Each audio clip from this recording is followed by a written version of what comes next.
Now, what happened dito sa nakita nyo kanina is that meron siya lang visualize and then they cover their eyes and then kinopya nila. Why is it so important ang visualization? Mga kaibigan, the power of visualization, it is the formation of a mental image of something. Meaning mga kaibigan, kung gusto mo pala maging successful sa buhay, yun mo yung katabi mo kung gusto mo maging successful yan. Feeling mo ba magiging successful yan katabi mo yan? Naniniwala ka ba na magiging successful yan?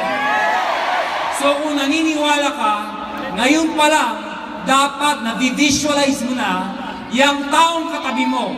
One day, aakyat din yan sa stage sa to. One day, i-recognize din namin yan. And one day, ikukwento niya ang buhay niya sa stage. Sabihin mo sa kanya, one day, ikaw na ang susunod. Pero, mauna ako. Dapat lang. Mahirap naman nauna yung katabi mo, pero ikaw hindi. Well, mga kaibigan, visualization is a very simple tool or technique, but it is a very powerful way of achieving your dreams. Marami hong techniques, marami hong tools about visualization.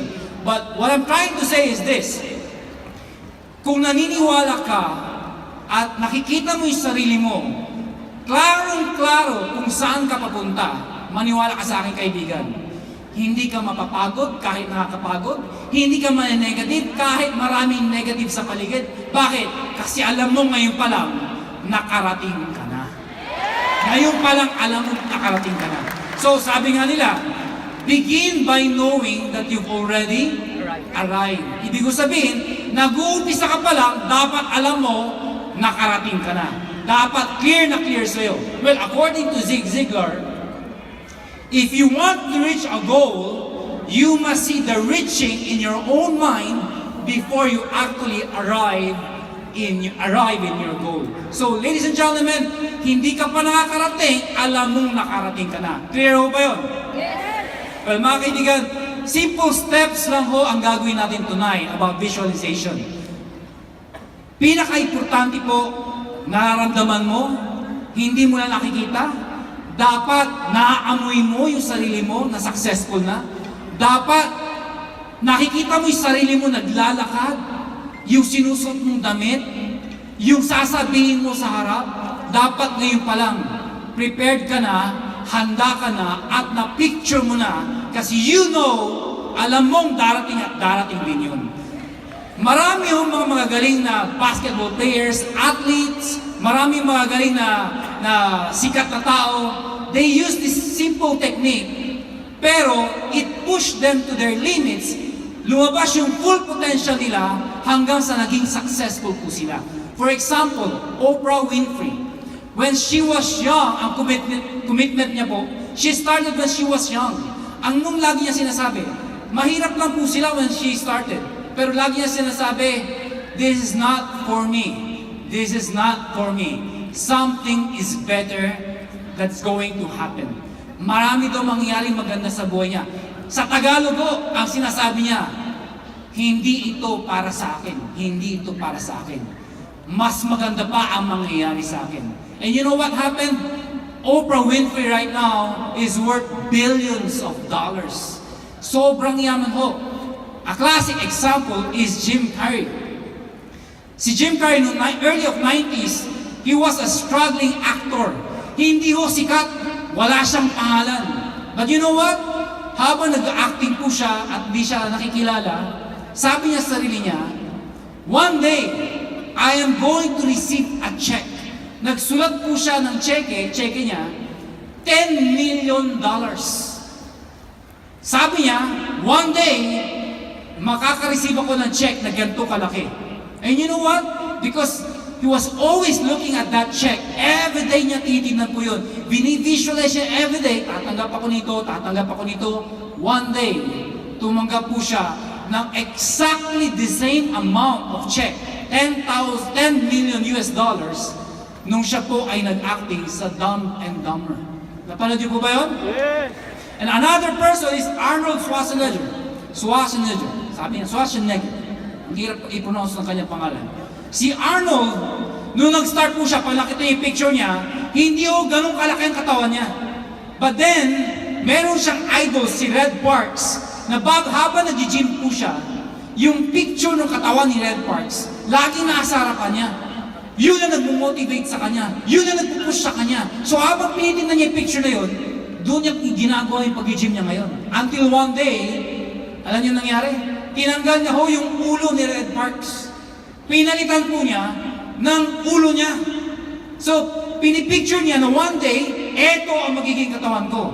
And true enough, Arnold, lumaki ang katawan niya and he was one of the most famous guy pagdating po sa bodybuilding.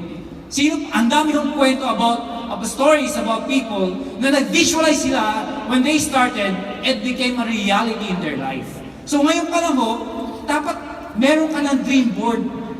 Clear na clear sa'yo, ididikit mo sa wall sa bahay mo, what will be your future 10 years from now? Sino ka 10 years from now? 5 years from now sa Global? Including 2018. Kailangan it should be vividly pictured in your mind kung ano ang itsura mo, sino ka a year from now. So sino dito naniniwala na by the end of this year, successful siya sa Global? Now, what are the things? Now, next slide, batayo. What does visualization accomplish for you? Number one, it activates your creative subconscious. Sabi mo sa katabi mo, subconscious. Subconscious is the powerhouse. It is the boss. Yan ang boss. Pag sinabi yung conscious mind, ito yung ngayon, yung nakikita mo, yung reasoning mo, yung rationale mo. But the subconscious mind, ito po yung nagpupush sa'yo deep within your soul, your mind, and your heart.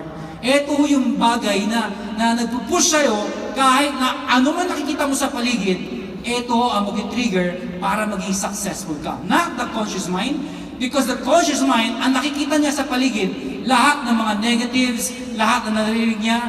But then, if you're going to push your subconscious mind, believe me, yan ang powerhouse para maging successful ka. Number two, it programs the brain to perceive the resources you needed. Ano ibig ko sabihin yan? Pag ikaw nag-visualization, and everyday mo ginagawa yan, it pushes your brain, it trains your brain, wherein lahat ng resources, nagiging creative ka, lumalabas para magamit mo, at ma-push ka para maging successful ka. For example, pag umatanong ka ng training, natututo ka, napupush ka, which means, alam mo, you need this training, kailangan mo itong training ito para maging successful ka. Tingnan mo nga yung katabi mo kung nakikinig. Mukha bang nakikinig? Mukha bang susunod na yan? Alright, next. Number 3, it activates the law of attraction. Well, alam natin lahat kung ano meaning ng law of attraction. Everything that you do, it draws closer to you. The people, circumstances, lahat ng mga pangyayari sa buhay, lahat ng instruments. Every day, when you visualize yourself, pinipicture mo sarili mo klaro, maniwala ka sa akin, yung law of attraction, magiging totoo sa buhay mo. Lahat na nangyayari sa'yo, magugulat ka na lang. Parang, ito yung na-envision ko Parang papalapit na yung mga pangarap ko. I know for the fact na marami akong struggles. Mahirap ko talaga. Sabi mo sa katabi mo, mahirap talaga. But then, pag na-activate ang law of attraction, maniwala ka sa akin, yung hirap, nagiging konti na lang. Hindi mo masyado nahihirap, hindi mo nararamdaman yung hirap. Bakit? Kasi na-attract mo lahat ng mga positive sa buhay mo. And finally, number 4, ayaw na. Saan ka ito? Okay. It builds internal motivation.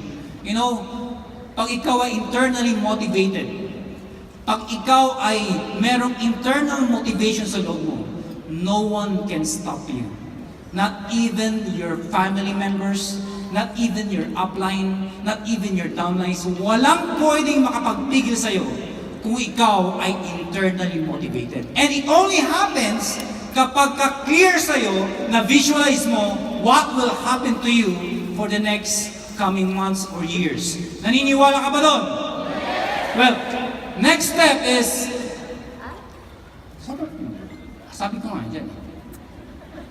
Okay, these are 4 important questions you need to answer and internalize.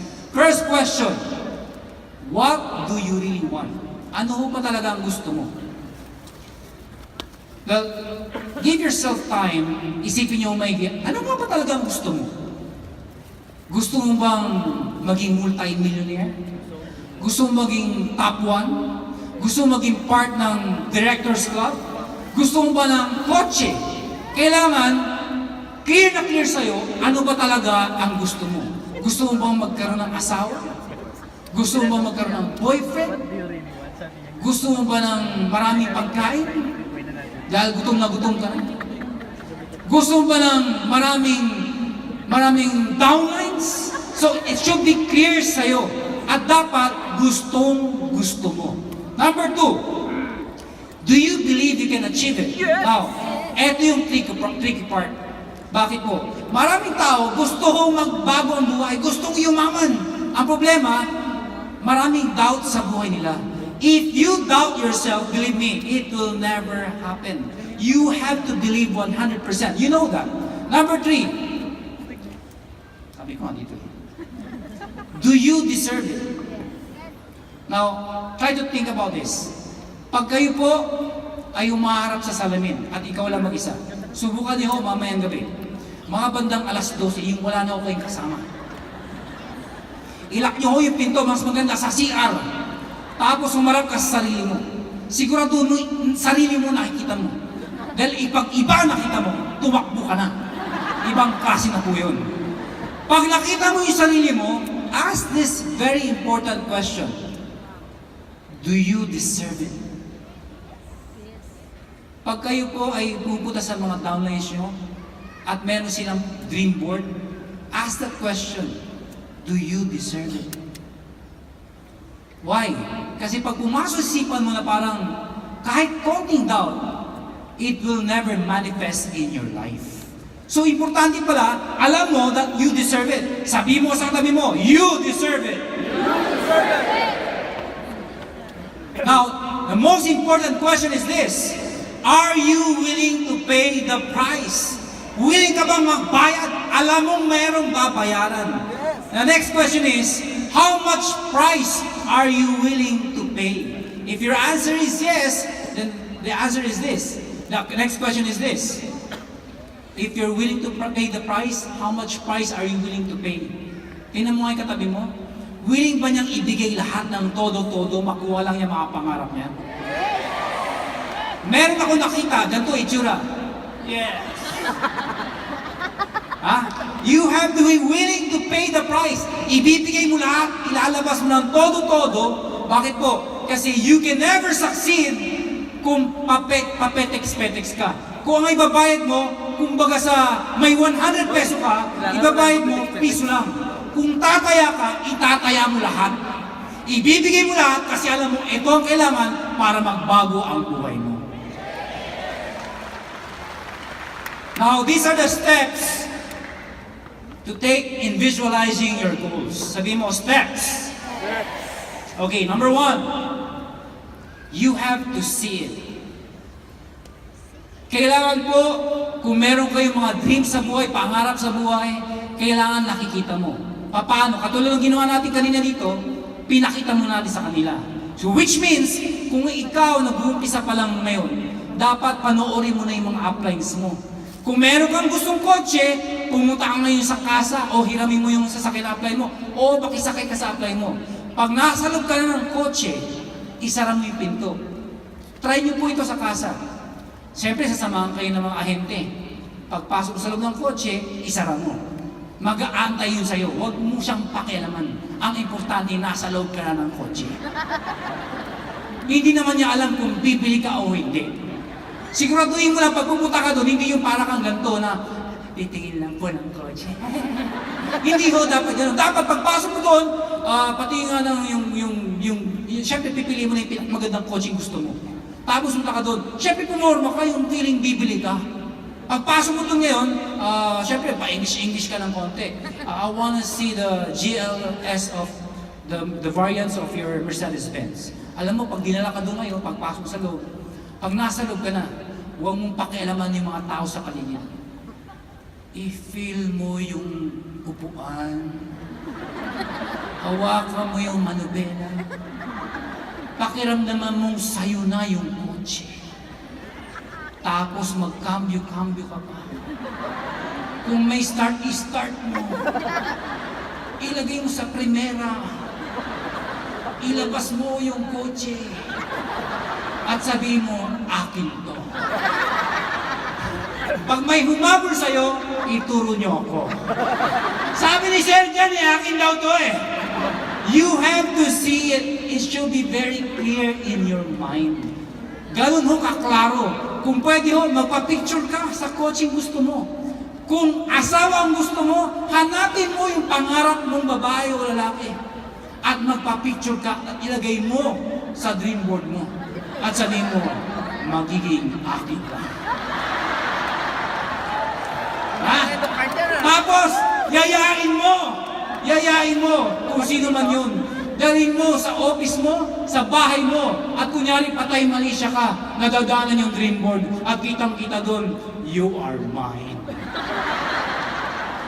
Tip po yun, kapag meron kang gusto ligawan at torpe ka, klarong-klaro, type na type mo siya. Pag sinabi niyang, gusto ko din yan, alam mo na yun. Ha? It should be clear. You have to see it. Number 2. Okay. The clearer you are when visualizing your dreams, the brighter the spotlight will be to lead on the right path. Mga kaibigan, pag klaro-klaro sa'yo, maniwala ka sa akin, kitang-kita mo kung saan ka pupunta. And number 2, you have to believe it. Di ba narinig kasabihan? If you can perceive it, you can achieve it. If you believe in your heart na mangyayari po yan, believe me, ngayon pa lang ho, ang ating Panginoon, nakikita ka. Kapag naniniwala ka, unti-unti niyang gagawin yun para sa'yo. Unti-unti niyang palalapitin ka sa lahat ng pangarap mo. Because you believe it. Sabi ko nga dito eh. Kulit ko eh. And finally, number 3, make it happen. Alam niyo sikreto ng mga nag-visualize, bakit po nangyayari sa kanila? Because they practice it every day. They do it every day. Every day nila ini-internalize. They envision themselves kung ano makikita nila sa future. You have to do this every day. Give yourself 5 to 10 minutes. Pag nasa bahay po kayo, bago kayo matulog, bago kayo mag-pray, try to meditate. You have to relax, you have to focus, and then envision yourself one day na ikaw ay successful na, kasama mo yung mahal mo sa buhay, na-accomplish mo lahat ng dreams mo. And ladies and gentlemen, if you do that every day, maniwala ka sa akin, nagiging madali ang mga pangarap mo. Lahat ng negative, maniwala ka sa akin, unti-unting mababawasan yan. Why? Kasi you did this exercise. Now, meron po ako tatawagin dito. Isang couple wherein, when she started, taga-Tugigaraw po ito. Alam niyo, sobrang hirap niya. Pero naniniwala siya, magbabago ang buhay niya one day. Ayaw ko ikwento yung buong kwento, mas maganda sa kanila manggaling, kasama niya kanyang asawa, and they are selling a book, they're promoting a book, wherein nandun lahat ng mga pangyayari sa buhay po nila. Please welcome Christina and Paul Gilbo. Palapakan naman natin sila. Ang hirap mga palapak nyo!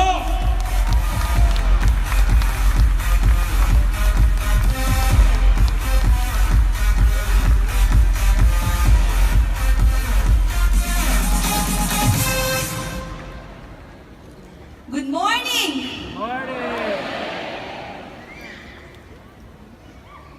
Akala ko hindi ako magsasalita ngayon. Anyway, so ako po si Christina Ganaban Gilbo po, tubong Alcala, Cagayan sa norte po. Sino pong taga Cagayan rito? Mga G1 Alliance! Mga Ilocana!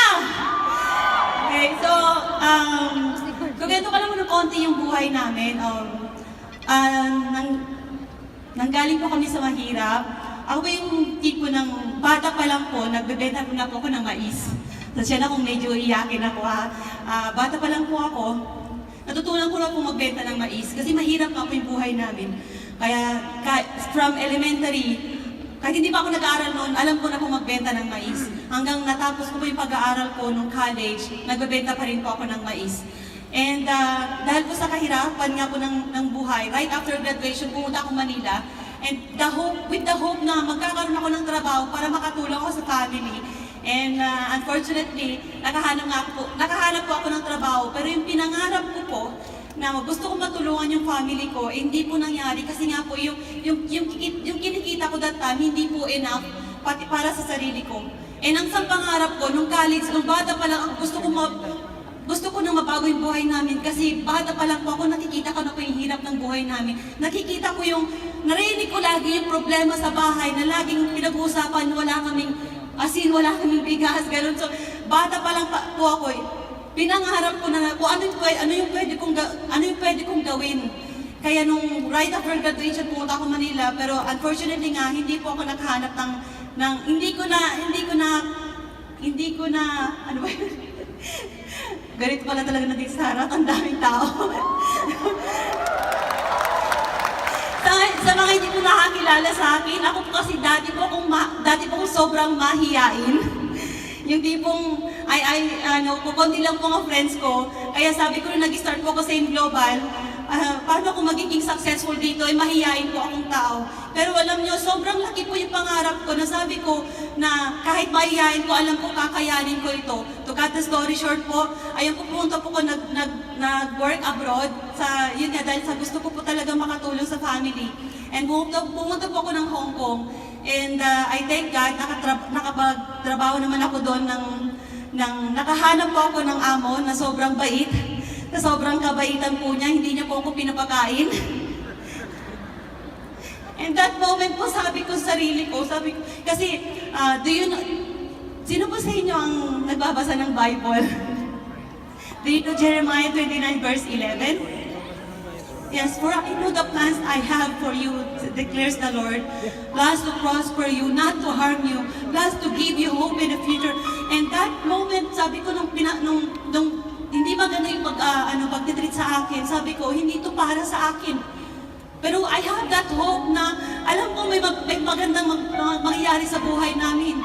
And with that hope po, sabi ko, uwi na lang ako. Pero hindi ko alam kung anong pwedeng mangyari sa akin dito sa Pilipinas kasi nga po, wala akong trabaho. But I still have that hope. And I thank God kasi bakit po, yung tao na I call him as a hero of our family po, hindi po siya nag-quit.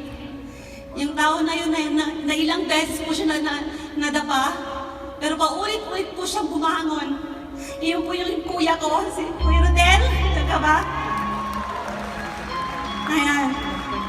Sobrang saludo po ako sa kanya kasi sa dami pong network marketing po na sinalihan po niya, good news po, hindi po siya nagtagumpay. Kaya po nang ini-invite niya po ako, sabi ko, ayoko dyan, hindi ka nga naging successful, bakit mo pa ako tatawagin dyan sa sinasabi mong yaman tayo? But I thank God kasi bakit? When God called you to dream, you know what? Hindi papayag ang Panginoon na hindi mo makuha yung pangarap na yon. Ayun po, nag-try po ako kahit mahihain po akong tao, nakakatuwa po. 2.5 years po, I've earned my first million. And alam niyo po ba, lahat pala dito sa Global talaga makakamit mo lahat. Pati po pangarap ko ng pag-aasawa, nakamit ko rin po. Before pa ako nag-Global, sabi ko sa sarili ko, gusto ko magkaroon ng asawa. Bago pa ako nag-Global po ha, gusto ko magkaroon ng asawa na Amerikano. Sabi ko, bakit kanyo po? Kasi gusto kong yumaman. Sabi kasi ng tatay ko, mag-asawa ka ng mayaman para yayaman tayo. Sabi niya, so yun naman ang nasa isip ko. Pero at that moment po, I thank God kasi bakit po, pinadala niya po ang Global kasi po nabago po ang perspective ko po. Nasabi ko, kung kaya ko palang payamanin ang sarili ko, bakit pa ako magde-desire ng isang mayaman? And I thank God po kasi, sino po sa inyo nagpo-pray? Ayan. Sino po sa inyo ang nagpo-pray? Kasi ganito pa pala yun. When you pray pala, we need to pray specifically. Kasi that time po, I was praying for someone. But before that, ang isang goal ko, bago po ako mag-asawa, kailangan maging milyonaryo ako, kailangan mabili ko yung kotse ko, kailangan mabili ko yung bridal car ko. Nangyari po lahat yon. Kaya po, ayun, sabi ko, it's time for me to get married. And sabi nga, when you ask God for something, He will give you more than you deserve. Kaya I was like, ayun, hindi na ako mag-share kung paano, yung gusto niyo marinig yung kwento namin. And so, let you, transfer ko sa kanya. Good morning. 8 years ago, I was without direction. I had no dreams for my life. I had no visualization. I was just playing around on MySpace, which is like Facebook. And I had a message from a young lady. She was so beautiful in the profile picture. I remember this clearly.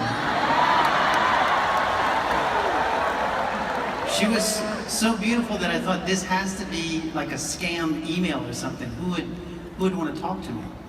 So in my heart, I made a plan, said, you know what? I'm going to flirt with this young lady.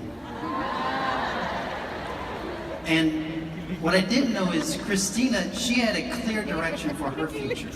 She was an AIM Global member at that time. She had very clear focus for her future. And she knew what I was trying to do. So she said, you know what, if you want to talk to me, you have to buy Living Coffee.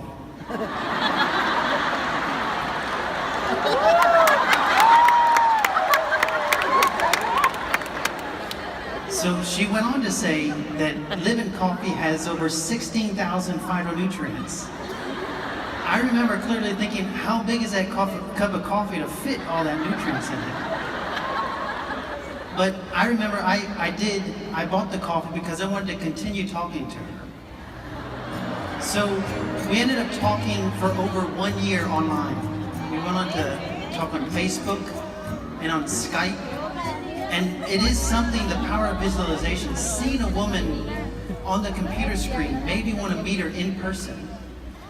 But earlier on, I remember praying to God about a prayer.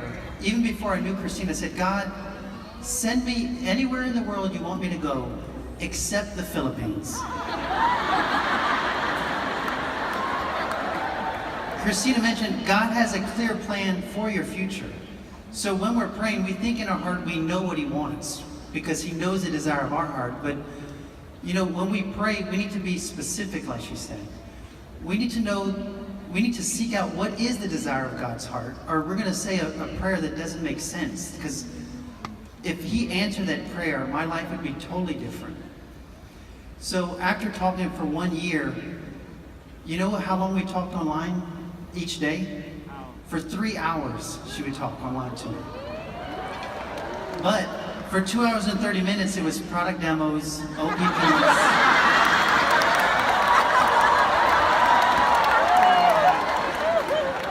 A clear focus for your future. You're not going to let anything get in the way. She wanted to have an international team. And I was the first American that she had met, and she was determined to have me as her downline. So after the 2 hours and 30 minutes, I could talk to her for 30 more minutes, and that was exciting. After 1 year, I knew I had to come to the Philippines to meet her for the first time. So when I flew in to Manila, she was hiding behind one of the pillars at the airport just to see if it was real. She came around, and I remember seeing it was the most beautiful woman that I've ever seen.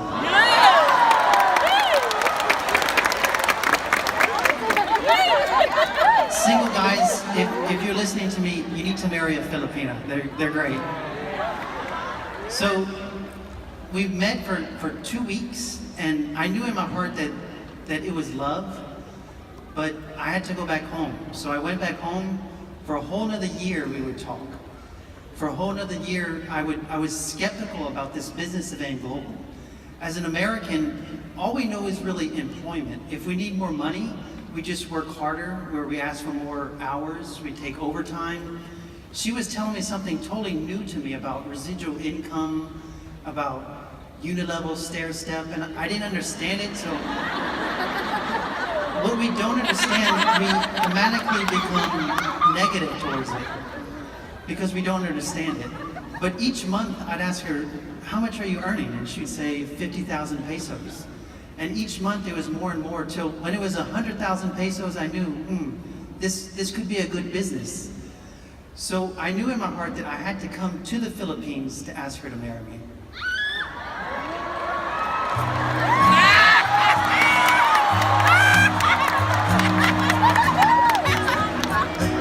So I had the ring in my pocket, and I went to gig her out, and when the time was right, I took out the ring and I looked in her eyes and I opened it and I said, baby, will you marry me?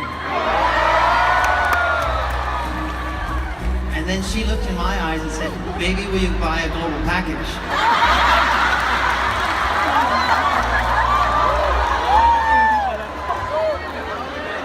I believe if I would have said no, she would have said no. She was that focused about the business that she wanted an American. So I, of course, joined and got 7 heads. And we've been doing the business ever since. And her goal in life is to add value to someone each day. As a leader, that's what we should be striving for. How can we add value into those around us? One way is through our business. Filipinos are now known for the hard work and dedication they have for their families, the sacrifice that they do. So you have your focus, you have your sacrifice. And if you can add value to someone else's life, that's a success. Before you get your first downline, you can be adding value in other ways with your focus you have for yourself, for your family. Focus helps you save time, it saves money, and it saves energy. You know, what AIM Global can do for your life, you need to have focus because the blessings are going to come in faster than you're prepared for. So you need to prepare now for those blessings. I believe God is looking for who does He want to bless us. And you need to be ready to receive those blessings with open arms. You know, Christina, she likes to say a joke about specific prayers in her life. And she prayed for specific things she wanted in a husband. But one thing she wasn't specific about is praying for a husband that had a full head of hair. So you can be specific down to the follicles on your head. Don't limit what God can do when you're praying. Diba?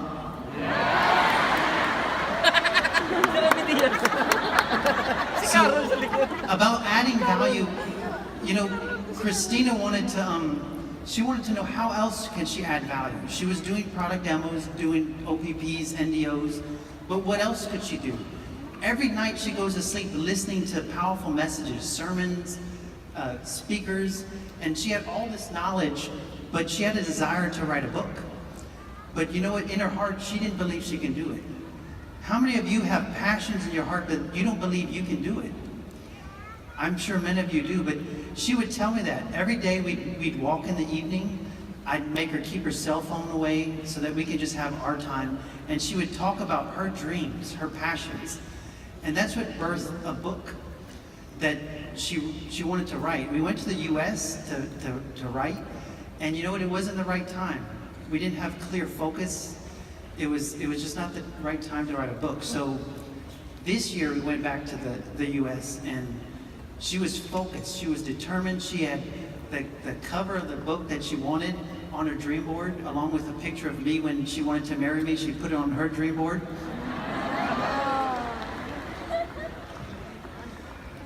So as we would walk, she would talk out the chapters of the book. And each chapter would bring tears to her eyes because she's thinking of the lives she would change. And everyone has chapters in their life that they just haven't put down to paper. You have visions that you just haven't visualized yet. You shouldn't limit yourself what you can do just because you're only earning small time right now. You know what? People are just as powerful if you're not a top 20 earner. You have ideas, you have beautiful passions that you can share with others, even if you're not a top 20. So don't wait till you have this status or title within this business to believe you can do it. You can do it now. There's nothing worse than thinking tomorrow I'll do it, or the next day. You're just putting off what you can do today. So I like to take the opportunity whenever I have it to express my love for Christina, my wife. You know, when you do things together in life, you're more powerful. We're now focused as a couple on what we want in life. We want to add value to people's lives in any way we can. And one way is through a book, but there's ways that you can find out in your life, how can you help your family? That's the most important. And this business is a very powerful tool to do that. So I'm gonna give it back to Christina so she can wrap up. Oh, you're done? Alright, palakpakan natin sila! So, the book you're talking about is entitled what? When You Believe. Yes. And you are the author of the book, Yes. right? So, when you were writing the book, how were you able to perceive that one day, you know, this book will transform a lot of lives, and you can give a lot of inspirational stories about what happened to you and to Paul. So Paul, can you give some glimpse of the book, say anything about the book? Like I said, when we would do our walks at night, it was the stories that are powerful, that maybe is a common story in the Philippines about OFWs and DHs and what they go through. In the US, we know nothing about that. We don't know the immense sacrifice that many Filipinos have to endure for the betterment of their family. And I said, you know, that's something that beyond the Philippines, Americans need to know that. That, you know, it's not just the Americans that struggle. Everyone struggles, but Filipinos, I believe, you deal with so much in life. You have volcanoes, typhoons, hurricanes, well that's us, but earthquakes, but you're still here, you're smiling, you're vibrant, you're happy. It's just about reigniting your dream, because when you believe and when you have focus and you visualize, you can accomplish anything. No matter who you are, what place you are in life, from the lowliest, when she felt low as a DH. She took it on like a status symbol, like, I'm just a DH. You know, when you don't identify who you are in life, you allow others to place a label on you. And that's not good. You know, you have the most powerful thing you have in life is identifying who you are in life. Great. So focus on what you want to be, and that's what I took out of it, is that she's going to be a beacon of hope and show that the Filipino people are the most resilient. They're the strong people. You're the backbone of this country, the hard workers that others need to know about. So that's what I took out from reading the book. Actually, para sa mga hindi na, when I speak kasi, nakakalimutan ko yung sinasabi ko. So sabi ko, I wanna put it in writing. Sabi ko, but then, whenever I write, nahirapan ako because of the negative behind or at the back of my mind that you cannot do it. But then that dreams became just like stronger and stronger and stronger. And then I keep declaring, and then I keep telling to everyone, I'm gonna be an author. I'm gonna be writing a book that could change many lives. And then I keep saying, but at the back of my mind, nandun yung negativity. And I believe so for every one of us here in this room, here in this stadium, alam ko na marami po tayong mga doubts in our heart na nag-hold back sa atin. And in that book, I've shared everything that you could really be, when you believe, everything is possible.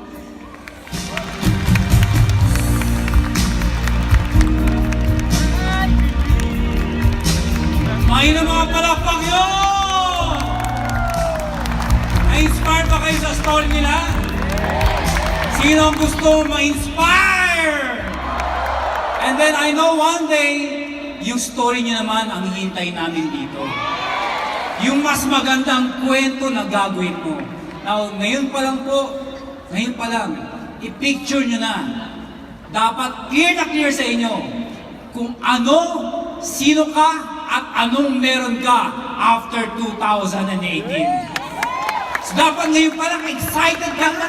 Ngayon pa lang dapat nagkikigil ka na. Bakit? Kasi alam mo, yung kwento nila, hihigitan mo pa. Sino dito ang single? So alam niyo na ang gagawin niyo ngayon kung anong sikreto ni Christina, no? Well, ladies and gentlemen, our last slide is this. Dapat ngayon pa lang. Sana. Last slide, please. Imaginin mo na mga pamanasawa mo. Alright? Now, do you imagine yourself, do you remember when you were young? Nung mga bata po tayo? Di ba anong mga iniisip natin? Di ba parang nakakatuwa? Iniisip natin, sometimes ikaw si Superman, robot ka, ikaw si Transformer. Di ba parang napaka-imposible? Pero during those times, nung mga bata pa tayo, hindi na natin naiisip na imposible. Basta sa atin, masaya tayo habang ginagawa natin to. Yung mga matatanda, pinagtatawanan tayo.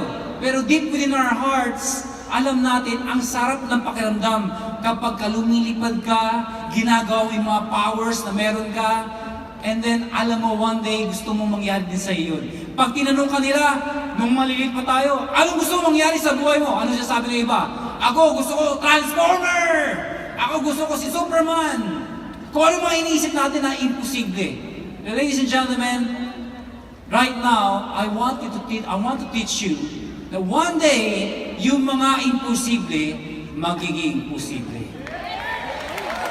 Visualize your goal as reality every day. Make it real in your imagination, and you will make it real in your life. Ladies and gentlemen, meron po tayong gagawing workshop, a very simple workshop, but I need your cooperation.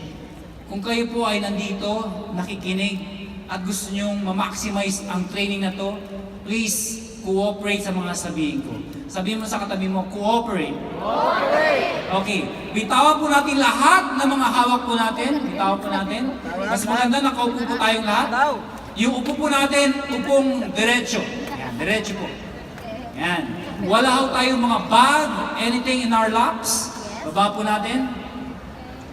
Alright. Thank you. Now, ladies and gentlemen, gusto ko pong gawin ninyo, I want you to relax. Kalimutan niyo muna yung mga katabi ninyo.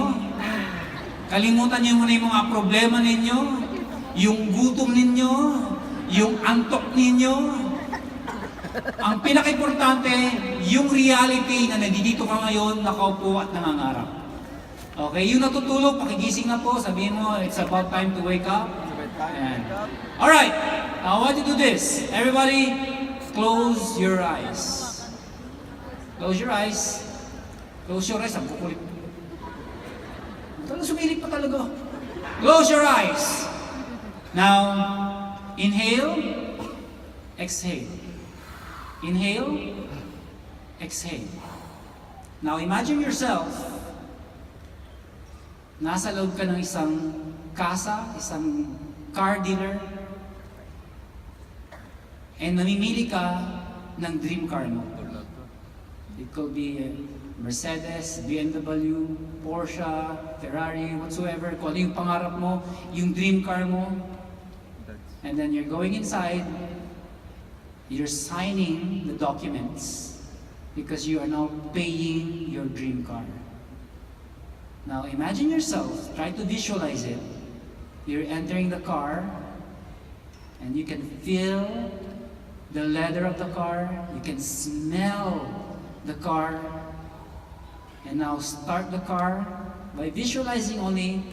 Try to visualize that you are starting the car.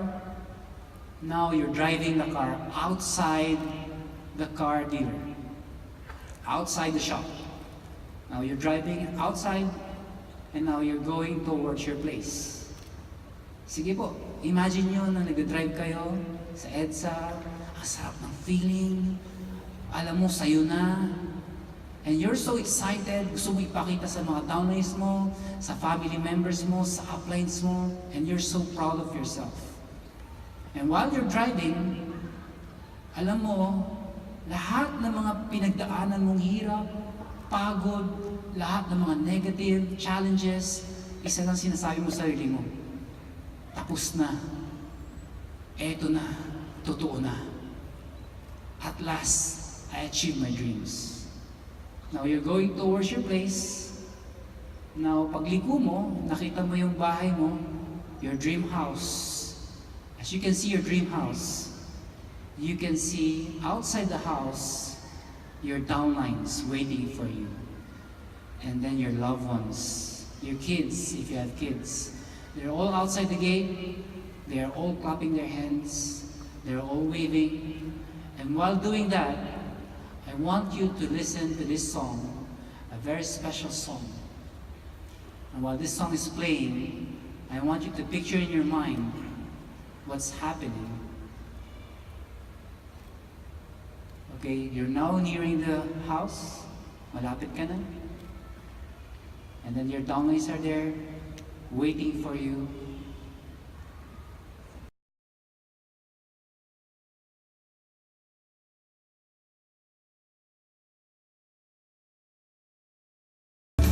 That you're now going towards MOA Arena.